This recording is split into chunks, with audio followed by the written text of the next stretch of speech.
I just gave you the TMI on the worst pain of my life. I'm gonna start off with a disclaimer. I am not a doctor, nor am I claiming this is medical advice. So symptoms after a rupture and a leak both lead to those same digestive issues from before, as well as this bloating. The bloating for me personally gets a lot worse after than before, just because the rupture and like there's essentially something torn in your body and it needs to heal, so it keeps up the inflammation until it's fully healed. The pain is a little different. For rupture, I just feel a little bit sore for the next couple of days, but I'm able to move around and do things like definitely within a week or two. Whereas with the leak, I am in bed rest for a lot longer because it's literally leaking, and it leaks every couple of hours, like minutes, I don't know. Every time you move, it essentially like leaks a little bit. It's like a pimple, like if you pop it from different angles, it pushes out more. Kind of, that's the way I think about it. So anytime it leaks, it has that lava pain that I was talking about, and it just takes longer for it to all come out, so you're in bed for a lot longer and you can't move around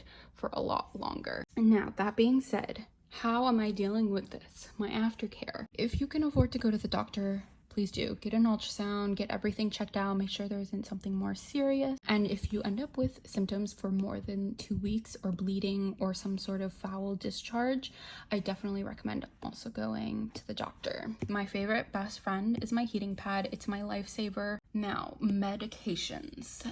Pain meds are the first thing obviously you want to do when you're in pain. However, I find they don't help me, but that's just personally because pain meds just do not help me in general. I take magnesium because that helps the muscles, and lastly, I take my vitamins so that I can get my body the nutrients to heal. I also do not exercise. You have to make sure you do not move your abs. You want to make sure you are moving your abs the least amount of possible. You can't lift heavy things. You need to relax.